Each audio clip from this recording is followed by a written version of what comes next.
Welcome to Muddling Through the Middle Bits, what comes after junior but before senior. Welcome. I'm Anne. I work for a company called Detroit Labs. You'll never guess where that's located. I'm an iOS developer, and in fact, I am a graduate of their first apprenticeship program in 2014. So I've been a developer for about 5 years, almost 5 years. So not junior anymore myself. And in fact, I feel like I'm very much in this muddling middle part of my career, and that's why I'm giving this talk. This is one of those, I really want to hear this talk, and nobody else is giving it, so I guess I'll have to do it talks. So who are you guys? Quick show of hands. Who here would consider themselves or be considered a junior developer? Awesome. What about people who would describe themselves as a senior developer? All right, cool, a couple of you. And how many of you are in here in this middle bit with me? That's most of you. Cool. All right. Let's have a little sharing circle kind of moment. For those of you who aren't junior developers anymore, when did that happen officially? When did you get a title change or a big raise or somebody shook your hand and said you're not a junior anymore? Do you have any about when that happened? 1 year. About a year? Okay. Do you have about a year? Okay, cool. When did you stop feeling like a junior developer? Never. Yeah, that's the answer I always get to that question. Anybody here in a position to evaluate other people and to decide if they are junior or not? What signs do you look for that someone's not a junior developer anymore? If they can solve some quizzes or some problems. Okay, so you've got like a formal sort of thing. Cool. So at a certain point, I stopped being a junior developer, but I don't really know what that point was. About maybe a year after the apprenticeship ended, they decided to evaluate some of the former apprentices to see if they were junior developers or if they had progressed past that.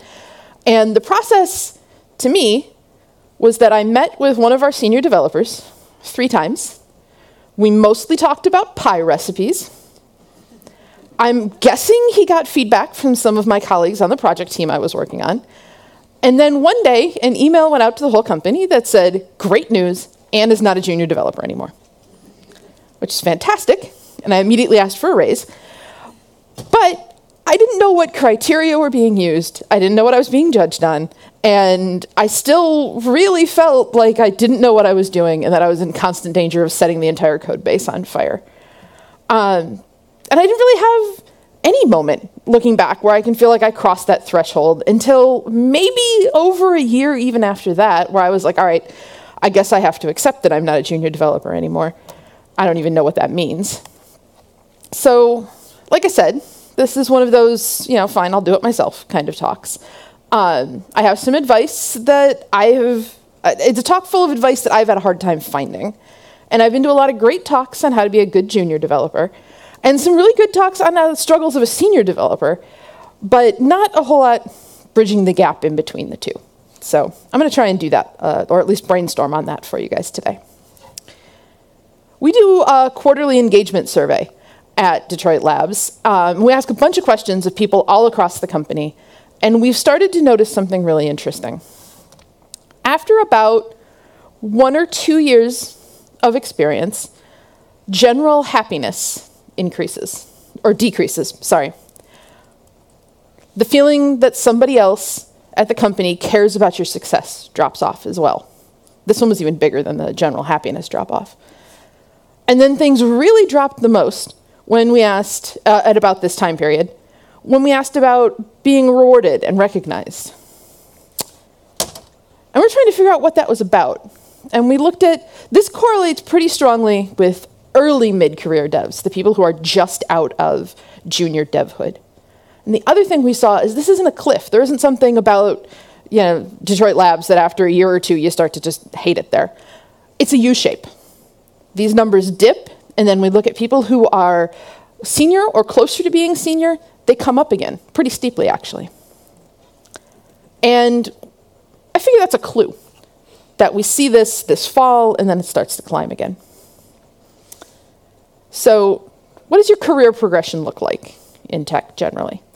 And anywhere, really, you start here as a little baby. You achieve some milestones, maybe a couple more milestones, you get some more recognition. And then if all goes well, you eventually retire and sit on a beach in Fiji. And it's great. And when you start as a baby developer, if you're in a good and healthy environment, you're getting a lot of encouragement and positive feedback. People are generous with their time, they encourage your questions. If any of the junior developers in this room are not in an environment like that, I should let you know that Detroit Labs is hiring and we are friendly to remote work. But if you are in an environment like this, it's really encouraging and really empowering. And most of the time spent as a junior developer is completely terrifying, but ideally you're also in a state of constant learning and then constant recognized and rewarded growth. But sooner or later you outgrow that, right? You talk about pie for a while, and then someone says, congrats, you aren't a junior developer anymore. And they shake your hand, and hopefully you get a raise. And then what happens after that? For me, people stopped sort of patting me on the head and telling me I was doing a great job. They got less excited and high-fivey about me closing a card or accomplishing a thing, because I was now expected to be competent. And not only that, and I hate to brag, but I was super great at being a junior developer. I asked all the questions, I parried on everything, I didn't let anything scare me, I tried everything, left my ego at the door, took every PR comment I could get, and then asked for more. And by the time I was having those meetings with that senior developer, I felt like I was on the mountaintop. I was like the best junior developer that ever junior developed. And that moment of triumph, when somebody was like, yes, you're the best at being a junior developer, you're not a junior developer anymore.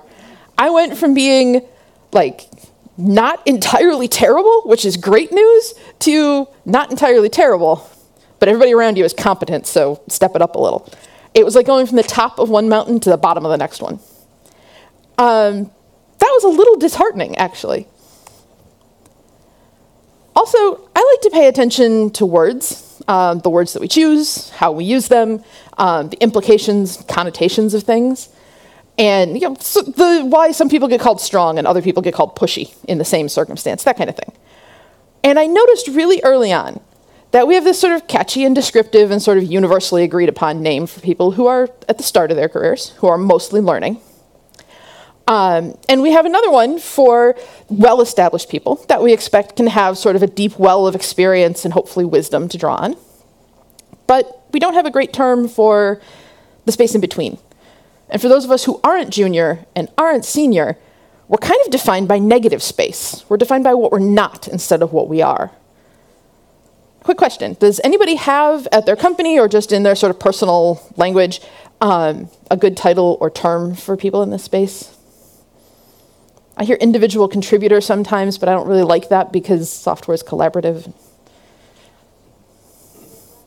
Mid-level? Mid-level? Yeah. That's cool. I don't think anybody really believes that this sort of dichotomy is true, that not junior is automatically senior. But because there's sort of no equally catchy and equally descriptive term for this space, it leads to this weird, subtle perception gap. People who still feel very unsure about what they're doing are thrown out of a sort of safe and learning junior space. I know I spent about a year after the official announcement that I was no longer a junior developer completely ignoring that. Just kept the junior mindset of asking questions, doubting myself, double-checking everything, and observing when big decisions were being made to sort of see how senior developers did that. And this was the feedback I got on the next project after that promotion. Speak up more. Don't be afraid to argue. We didn't get your input. Be more comfortable making and challenging decisions. There's a pattern here, and it's not even a subtle pattern. My ability to ask really good questions and lean into ignorance as a path to knowledge is what made me a great junior developer. But almost immediately upon entering this mid-career space, it started to hold me back. Because this is now the time for me to stop observing in those conversations and start contributing to them. It's an expression I use called release the suck. My colleague Ellen May has a great conference talk about being a junior developer that she calls embracing the suck. And it's about the idea that to succeed as a junior developer, you need to just lean into how hard it's going to be and how stupid you're going to feel all the time. And I tell this to junior developers all the time. No one expects you to be good at this. Being a junior developer is about getting better, not about being particularly great right now. And if you think about it, how many times have you seen, or how many times have you been, a junior developer who has screwed something up because you were trying to hide your ignorance or hide the struggle that you were having with it? Mid-career developers can screw themselves up and screw their projects up by not letting go of this, by continuing to doubt themselves and by not putting the little bit of experience that they've built up to work. Which isn't to say that you should stop asking questions. Never stop asking questions. That's life advice, not just career advice. But what I've found is that the questions I need to be asking have changed. And let me explain what I mean by that. The questions that I asked as a junior developer had answers. How do I change the background color if the user's not logged in? How do I parse this data? How do I handle this kind of error? For the most part, you can Google the answers to junior developer questions. But the questions I'm facing now don't have answers or don't have one answer. What's the best way to translate this kind of messy API into neat data models? What's the architecture pattern that's going to fend off the most tech debt as we scale this project? In general, I see this pattern. Junior developers want to know how we do the thing. Mid-career developers want to know what's the smartest way to do the thing. And senior devs start to question why we're doing this thing at all. Junior developers, if you think about it like a forest, junior developers need to look at each tree. And they really need to, we really need to limit our view at that point. You've got to understand what each tree is doing. Mid-career developers, we need to start to pull back and look at the whole forest. How do these trees interact with each other? How do these trees interact with the birds? Senior developers, they get to pull all the way back and look at the entire ecosystem and wonder why we need trees in the first place. And I think this progression is pretty important because I've found that the how questions that I asked as a junior developer are informing the what questions I'm asking now. I'm remembering the things that I thought were really confusing or really complicated and that I really struggled with as a junior. And now I'm wondering, what was the cause of that? Were we, in this situation, doing something complicated because we had to handle a weird constraint, weird edge case, or was somebody just being really clever in their code? Was there a better way to do it? And I expect all of these what questions are probably going to inform the why questions I'm asking in a few years, or more than a few years, when I'm in a more senior position. There's an aspect to this mid-career space that I think about as building and becoming comfortable spending from your bank of experience. And I think about Just Promoted Me on that project. I had just spent about a year, a little more than a year, asking constant questions and getting constant answers. I made a bunch of mistakes, I learned a bunch of lessons, and I had already observed and interrogated the senior developers around me about the decisions that they made and how they came to them. That was my bank of experience. And this new project needed my voice on there, but I held it back. And I think this is where the passage of time starts to come in. In the beginning, your bank of experience is going to be kind of poor. You only have in it what you learned as a junior, which is going to be a lot of how and not a lot of what. But the experience bank in this case is kind of like opposite world banking in that the more you spend from it, the richer it's going to get. And this can be kind of frustrating because you're going to need to make some mistakes. And this is key, you need to learn from them. This process takes time, but you aren't just sitting there watching time go by. This isn't a time-based gatekeeping, junior plus 6 years equals senior or something like that. You have to be spending this time taking control of situations and shaking lessons and greater understanding out of them. You need a certain amount of temporal space to do that. Think about how many times you may have run through this kind of cycle with a tool or a design pattern or architecture or something. I used A on this previous project, so it's probably going to work on this one. Oh, crap, it didn't work on this one at all. So for the next one, we should definitely use B because A is a disaster. It didn't work last time. Oh, no. B didn't work on this third project. We need something that's kind of like A and kind of like B.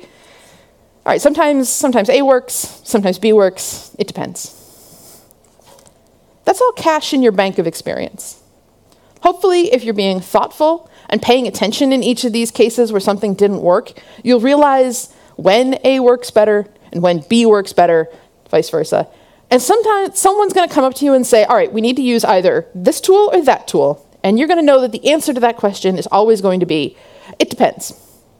Tell me more about whatever. And this can get super frustrating to run through because, okay, is anybody here familiar with the US state of Ohio? All right, I get to learn you a thing about geography today. I live in Detroit, which if you look at a map of the US is the state that looks like a hand. And if you ask anybody from Michigan, that's the name of the state, where they're from, they're going to raise their hand and point. All of us do this. Detroit's right here. And this bit, kind of down here in like the wrist area, that's the state of Ohio.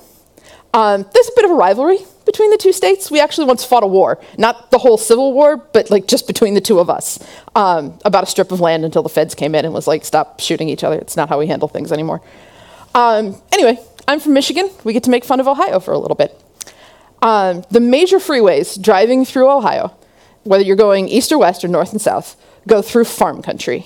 Serious, big, flat American farm country.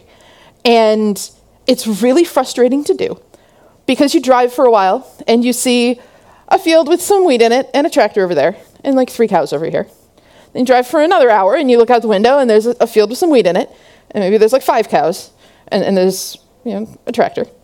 And then you drive another couple hours and there's a field with some wheat and some cows and a tractor. And you start to get the feeling that you're not actually moving and you're in some kind of weird horror movie where you're just going on a loop, going past the same 3 cows 15 times. You look at your odometer and the odometer says you've gone 300 miles and you look out the window and there's those 3 cows and 1 tractor and field. And this process of screwing a thing up and learning from it and getting a thing right and learning from it can feel a lot like driving through Ohio, where you're not moving, you're just seeing iterations of the same 3 cows. All of this is piling insights into your bank of experience, but sometimes it doesn't feel like it. And this leads to one of the really particular dangers of the mid-career space. Because for all the talk of the leaky tech pipeline, this is where the pipeline bursts. This is where we lose women and people of color out of the industry. I'm going to run through a bunch of statistics that are all going to be mostly US based. I tried to find some stuff that was focused on Europe, but I couldn't find the statistics or they were in a language I didn't read. So 32%, almost a full third of women in tech feel stalled in their career and plan on leaving within the next year. 48% of black women in tech feel stalled in their careers. Think about that. That's a terrifying statistic. Very nearly half of all black women feel stalled in their careers. And that is so far beyond statistically significant that it almost has to be a deliberate thing. Nearly a third of all women and half of all black women feel like their careers are not moving forward, that they've reached a certain point and are somehow stalled or blocked from going forward. Given those stats, this one shouldn't be a surprise. Over half the women in tech will never make it out of this middle bit. They'll bail entirely. And I'm not going to entertain any nonsense about how, well, maybe women just don't like working in tech. Because this same study that I got all of those statistics from found that 80% of the women they surveyed loved their work. And this isn't loving your job. Loving your job is your boss is cool and you have friends in the office and the coffee tastes great. This is the work that they do, sitting down every day, making a thing. 80% of them love it, and half of them are going to leave. Take a look at this chart. This is the percentage of women retained in career fields over time. And there's a slight dip at the beginning for professional non-STEM careers, but if you look at it, for the most part, over 2 decades, it remains at or near 90% retention. Percentage of retention of women in STEM careers drops below 90% just after the first year. In the first year, we lose as many women as it takes non-STEM careers 20 years to leave. And it just keeps dropping. 1 year in, 10% of the women are out. 80% of them love the work they do, but they're leaving anyway. Oops. And we can't afford to lose women in this industry because overall, women hold a little over half of all professional jobs total. And they only hold about a quarter of the computing jobs across the tech industry. And as always, when you look at women of color, these numbers get worse. 3% of computing occupations are held by Latina women, 1% by black women. 1%. And like I said earlier, half of that 1% feels like they aren't going to be able to feel stalled in their career. And you're all a lot of great people, I can tell. And you're all thinking, holy shit, we got to fix this. And if you're thinking about sort of the great women and people of color that you work with, if you are not working with great women and people of color, Detroit Labs is still hiring, and how much you want to keep them in the industry. And maybe you're thinking about mentorship programs, pairing them with senior colleagues who can guide them through all of this confusing. I've got some really bad news for you. Shocker slide. Mentorship doesn't work. Recent study found that when women receive mentorship, they get advice on how they need to change. Men who receive mentorship get public endorsement of their authority, amplification from their mentor, and concrete steps on how to make career moves. Women get told to be better. Men get told specifically how to do better. And this has longer-term consequences. Statistically, men who are in mentorship pairings are more likely to be promoted than women who are in mentorship pairings. Has anybody heard the term stereotype threat? No. All right. This is actually a really cool, like, your brain is funny kind of thing. If you take, for example, a group of women into a room and tell them, we picked you specifically because you are smart and awesome. Women tend to do worse on this test than men do, but we think we've chosen you specifically because we think you're going to do great. They will perform worse compared to a control group that isn't told that. Just introducing the idea that women are expected to do worse sort of puts a hand on the scale somehow. There's this great book by an author called Claude Steele called Whistling Vivaldi that's about this. And this is so cool because it's found in so many different axes of things. When they posted at a track meet times broken down by race and made it look like black sprinters were doing faster than white sprinters, after they posted that, white sprinters' times went down. They tried this test on a different sort of, how does this work? They told a group of Asian women do worse on this math test. They performed worse compared to a control group. They found another group of Asian women and told them, Asians tend to do better in math. They performed better than the control group. It's very weird. Brain is weird. And this is all so scary and complicated because what it says to me is that by doing all of this talking about how hard it is for women and people of color to succeed in tech, we're reinforcing the idea that it's hard for women and people of color to succeed in tech. And I am a big fan of like naming a problem out loud and saying what it is. We can't really fix the things that we can't talk about. But what do we do when part of the problem is reinforced by just talking about the thing? I don't know. I don't know how to fix this one. It's a complicated problem because there's a lot going on in there. And it's a complicated problem made worse by a very small number of incredibly noisy assholes who don't think it's a problem. But I'm not here to debate them, and they don't want to debate anyway. So there's generally a clear map for getting out of junior devhood, right?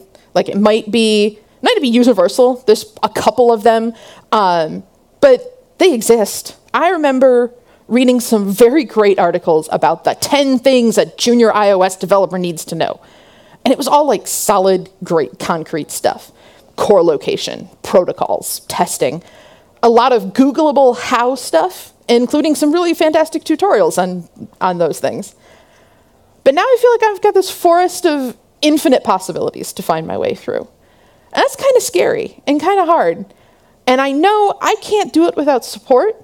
And I know that a lot of great and smart developers who love what they do are going to get lost in this forest. And that's why I think another key part of this middle career path is to start sharing your knowledge.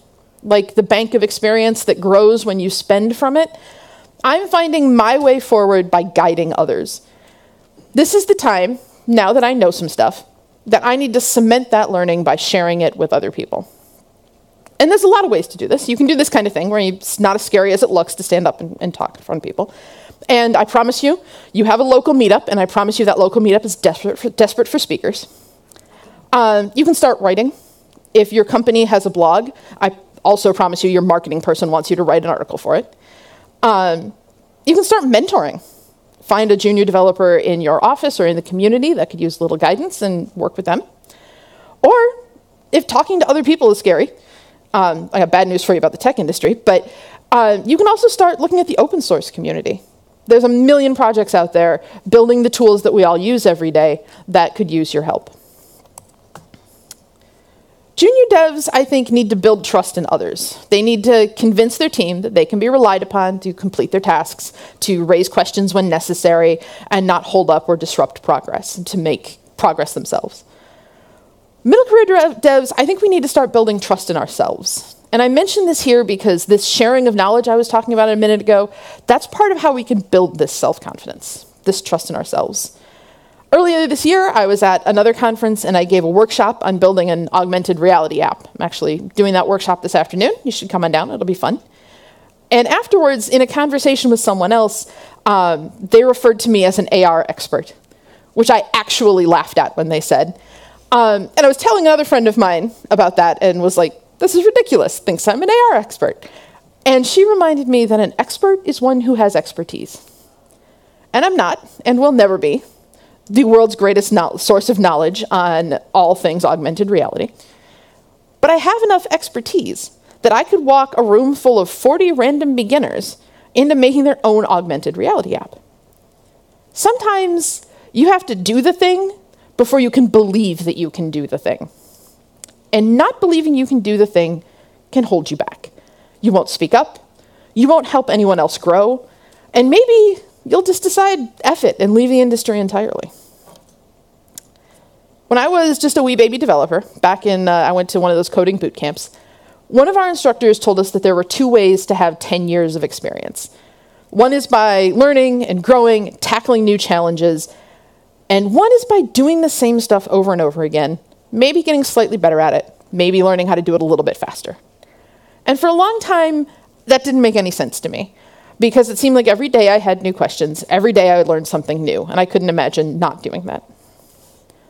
But I think this is sort of the root of those paradoxes about enriching our bank of experience by spending from it and finding our way by guiding others. What I was learning every day as a junior was simple stuff, which is not to say that it was easy, it wasn't at all, but those were those how questions that had answers that you could find and rely on. The things you need to learn to keep moving through this middle part are difficult things, which isn't even to say that they're also hard, because they are, but sometimes they're easy. But they're complex and they're complicated. They're things like making a judgment call and standing behind it, owning your mistakes and taking time to find a lesson in them,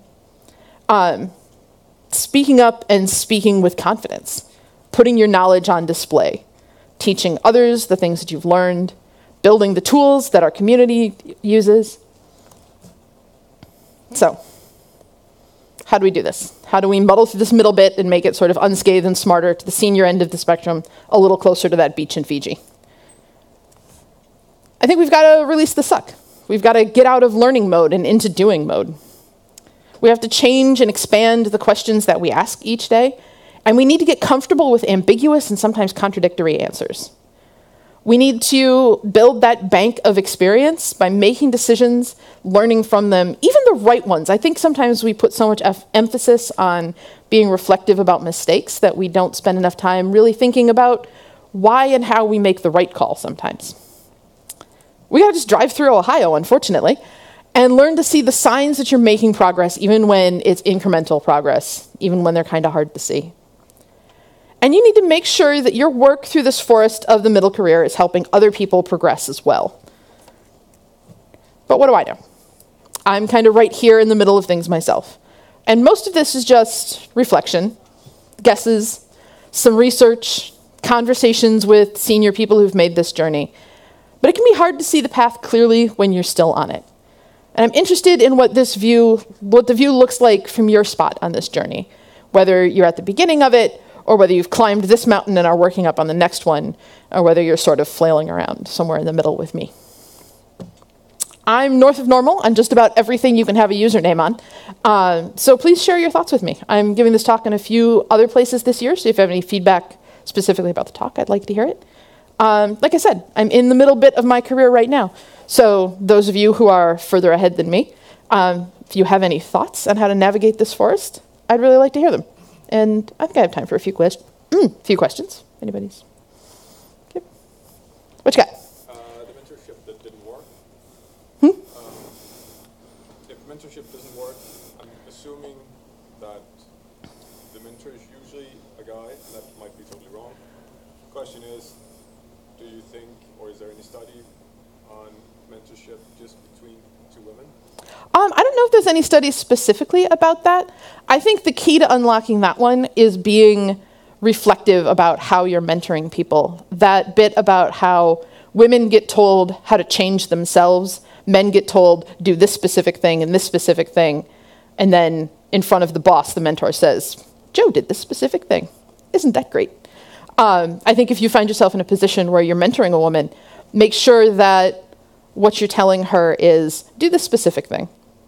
And then when she does something really cool, make sure you elevate that and amplify it to the rest of the organization. Yeah. I think there's a lot caught up in there, but yeah. What you got? Sorry, I was curious about the statistic you showed about high percentage of women feeling stalled in their careers. Have you seen this data, how guys would respond to this question? Because I'm curious if the different genders actually have a different experience, or if they simply react differently to this experience of feeling that it's the same thing over and over again. I haven't seen specific numbers for men. I took all of these statistics from a study, a sort of a compilation of studies about women in tech, looking at sort of why numbers of women in tech decline so gradually as time goes on, and what are some of the other indications of that. I forgot what I was going to say about that. Yeah, a lot of them did compare to, I had a chart, and I didn't copy it, and I probably should have, that shows how few men compared to women. That chart where it's like, in non-STEM careers, it kind of goes down a little, and then a women's crashes. One with men, and how many men leave the industry. And it was much more like that top line for non-STEM careers, and it was pretty much the same for both STEM and non-STEM. That. I mean, my experience level, it's definitely a sample size of one, but yeah. I recognize what you're describing of like driving through a forest and seeing multiple things, but it's not as obvious as the picture I'm seeing you describe. Mm-hmm. So, but I mean, this could be just my organization. Yeah. Just a discussion on it. Yeah. I think there is sort of a universal sense in the mid-career, is what I'm getting talking to people, that it is frustrating. And there is a lack of landmarks in the way that there is for other things. Especially from coming out of junior developer, where like there was you said you have a whole checklist and quiz you give them. That's great. That is a concrete, like, you know this stuff, high five. It gets a lot fuzzier in the middle. And I think it's a trap for a lot of people, but there's so many things happening around women and people of color in the tech industry that this is an area where it gets even more dangerous. And it's something, as we are all focusing on the sort of tech pipeline and all of these efforts to get more and more different kinds of people into the industry, well, they're going to come out of that pipeline into this whole like forest and need to find their way. And I think we need to be conscious that that's another problem that's coming, or a problem that already exists. What else you got?